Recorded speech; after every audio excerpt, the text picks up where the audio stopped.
आइए आज के क्लास में पंचवर्षीय योजना का VVI क्वेश्चन का प्रैक्टिस करते हैं। सारा क्वेश्चन प्रीवियस ईयर से लिया गया है, सारा क्वेश्चन VVI है। आइए देखते हैं पहला क्वेश्चन क्या है। पहला क्वेश्चन है कि पहली पंचवर्षीय योजना में प्राथमिकता किस क्षेत्र को दी गई। तो बताइए किस क्षेत्र को दी गई। तो कृषि और सिंचाई। सारा क्वेश्चन ध्यान से देखते चलिए। दामोदर घाटी परियोजना किस योजना में शुरू हुई। तो दामोदर घाटी परियोजना किस योजना में शुरू हुई। तो ये पहली पंचवर्षीय योजना में, पहली पंचवर्षीय योजना में दामोदर घाटी परियोजना शुरू हुई थी। चलिए नेक्स्ट। दूसरी पंचवर्षीय योजना को किसने तैयार किया। तो दूसरी पंचवर्षीय योजना को PC महालनोबिस ने तैयार किया था। PC महालनोबिस। चलिए अगला क्वेश्चन देखते हैं।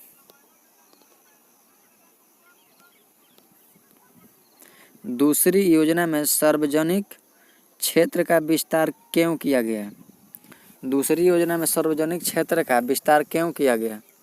भारी उद्योगों के विकास के लिए, भारी उद्योगों के विकास के लिए। अगला क्वेश्चन है कि तीसरी पंचवर्षीय योजना का लक्ष्य क्या था। तो आत्मनिर्भरता और स्थिर विकास, आत्मनिर्भरता और स्थिर विकास तीसरी पंचवर्षीय योजना का लक्ष्य था। चलिए अगला क्वेश्चन देखिए। तीसरी योजना के दौरान खाद्यान्न संकट क्यों आया। तो युद्ध और सूखे के कारण। किसके कारण। तो युद्ध और सूखे के कारण। चलिए अगला क्वेश्चन देखिए। योजना अवकाश का मुख्य कारण क्या था। तो योजना अवकाश का मुख्य कारण क्या था। तो आर्थिक अस्थिरता, आर्थिक अस्थिरता था। अगला क्वेश्चन है कि चौथी पंचवर्षीय योजना में नीति को अपनाया गया। तो चौथी में आत्मनिर्भरता नीति अपनाया गया था। क्या था। आत्मनिर्भरता नीति। चलिए अगला क्वेश्चन। चौथी योजना में किस क्षेत्र में असमानता बढ़ी। तो चौथी योजना में क्षेत्रीय विकास में असमानता बढ़ी थी, क्षेत्रीय विकास में। चलिए नेक्स्ट। पांचवी पंचवर्षीय योजना का मूल उद्देश्य क्या था। तो ये गरीबी उन्मूलन था। क्या था। तो गरीबी उन्मूलन। पांचवी योजना में न्यूनतम आवश्यकता कार्यक्रम किससे जुड़ा था। तो ये गरीबी वर्ग से जुड़ा था। चलिए अगला क्वेश्चन। रोलिंग प्लान की अवधारणा किस सरकार ने दी। तो रोलिंग प्लान की अवधारणा किस सरकार ने दी। तो जनता सरकार। कौन सरकार। तो जनता सरकार। चलिए नेक्स्ट। छठी पंचवर्षीय योजना का प्रारंभ किस वर्ष हुआ। तो छठी पंचवर्षीय योजना की शुरुआत 1980 में हुआ था। अगला क्वेश्चन देखिए। छठी योजना में किस नए दृष्टिकोण को अपनाया गया। तो बाजार उन्मुख नीति। किसको अपनाया गया। तो बाजार उन्मुख नीति। अगला क्वेश्चन है कि सातवीं पंचवर्षीय योजना का लक्ष्य विकास दर क्या था। तो सातवीं क्या था। 5%। क्या था। तो 5%। चलिए अगला क्वेश्चन। सातवीं योजना के दौरान कौन सी नई तकनीकें बढ़ी। सातवीं योजना के दौरान कौन सी नई तकनीकें बढ़ी। तो सूचना एवं संचार तकनीक, सूचना एवं संचार तकनीक। अगला क्वेश्चन है कि आठवीं पंचवर्षीय योजना किस संक्रमण काल की योजना थी। आठवीं पंचवर्षीय योजना किस संक्रमण काल की योजना थी। तो नियोजित से बाजार अर्थव्यवस्था, नियोजित से बाजार अर्थव्यवस्था। चलिए नेक्स्ट। LPG नीति का पूर्ण रूप क्या है।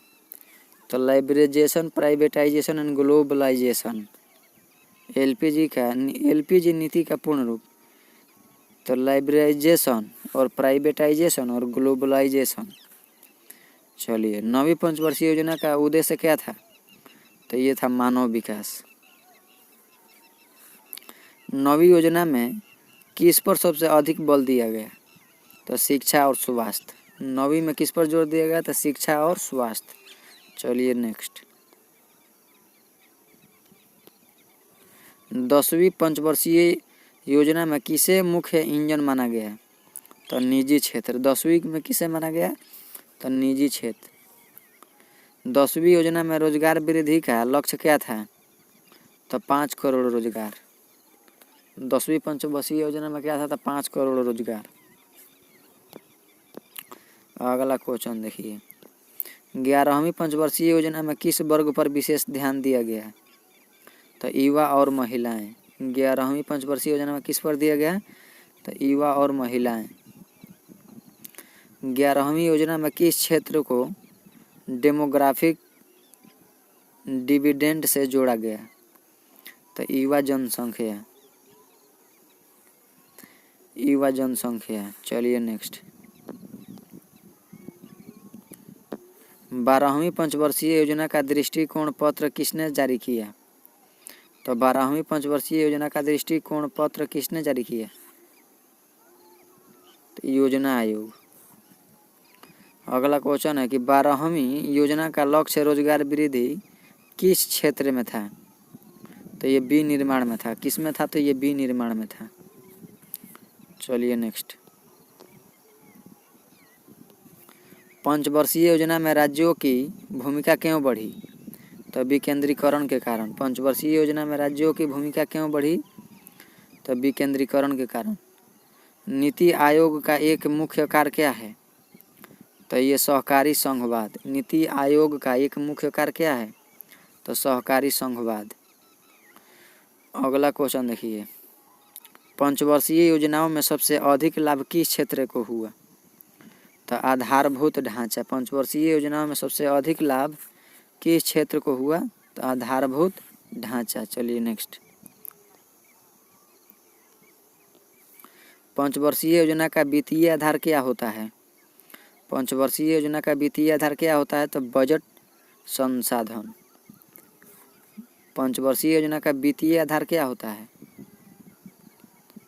तो ये बजट संसाधन होता है। पंचवर्षीय योजना में लक्ष्य और साधन किसे कहा जाता है? पंचवर्षीय योजना में लक्ष्य और साधन किसे कहा जाता है? तो योजना ढांचा। अगला क्वेश्चन है कि पंचवर्षीय योजना प्रणाली का विकल्प क्या बना? तो ये दीर्घकालिक दृष्टि दस्तावेज। चलिए नेक्स्ट, 15 वर्षीय दृष्टि योजना किस संस्थान से जुड़ी है? तो नीति आयोग। 15 वर्षीय दृष्टि योजना किस संस्थान से जुड़ी है? तो ये हो जाएगा नीति आयोग। पंचवर्षीय योजना की आलोचना क्यों हुई? तो लचीलापन कम होने के कारण। लचीलापन कम होने के कारण। चलिए नेक्स्ट, पंचवर्षीय योजना में ग्रामीण विकास क्यों महत्वपूर्ण था? तो जनसंख्या का बड़ा भाग ग्रामीण था। पंचवर्षीय योजनाओं में शहरीकरण कब तेज हुआ? तो 7वीं योजना के बाद। पंचवर्षीय योजना में शहरीकरण कब तेज हुआ? तो 7वीं योजना के बाद। पंचवर्षीय योजना और वार्षिक योजना में अंतर क्या है? बताइए। तो समयावधि। पंचवर्षीय योजना और वार्षिक योजना में अंतर क्या है? तो समयावधि। चलिए अगला क्वेश्चन देखिए, पंचवर्षीय योजना का कानूनी स्वरूप क्या था? तो गैर संवैधानिक। पंचवर्षीय योजना का क्रियान्वयन में सबसे बड़ी चुनौती क्या थी? तो संसाधनों की कमी। अगला क्वेश्चन है कि पंचवर्षीय योजनाओं का सामाजिक प्रभाव क्या रहा? तो गरीबी में कमी। चलिए अगला क्वेश्चन देखिए, पंचवर्षीय योजना में महिला सशक्तिकरण कब प्रमुख बना? तो महिला सशक्तिकरण 11वीं पंचवर्षीय योजना में बना। किस में? तो 11वीं पंचवर्षीय योजना में। पंचवर्षीय योजना का पर्यावरणीय फोकस कब बढ़ा? तो ये 12वीं पंचवर्षीय योजना में। पर्यावरणीय फोकस तो 12वीं में बढ़ा था। चलिए नेक्स्ट, पंचवर्षीय योजना में मानव विकास सूचकांक का महत्व कब बढ़ा? तो मानव विकास सूचकांक का 9वीं योजना में बढ़ा था। किस में? तो 9वीं योजना में।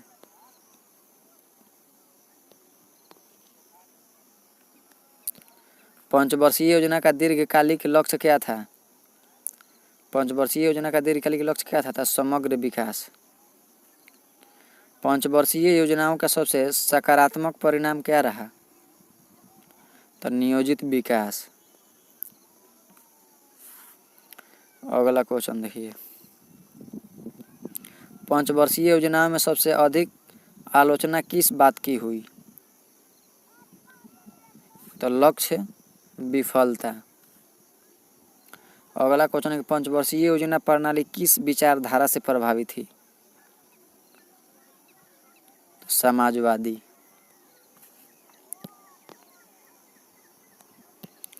पंचवर्षीय योजना में केंद्र राज्य संबंध कैसे रहे? तो सहयोगात्मक। पंचवर्षीय योजना प्रणाली किस दशक में अप्रासंगिक मानी गई? तो 2010 के बाद अप्रासंगिक मानी गई। चलिए अगला क्वेश्चन देखिए, पंचवर्षीय योजनाओं का स्थान अब किसने लिया? तो नीति आधारित विकास योजना। नीति आधारित विकास योजना। चलिए टोटल 50 क्वेश्चन का प्रैक्टिस सेट पूरा हुआ। मिलते हैं नेक्स्ट वीडियो में। बाकी के लिए जैन हमारे चैनल को सब्सक्राइब करें और वीडियो को शेयर करें और एक एक वीडियो को 2-2 बार जरूर देखें।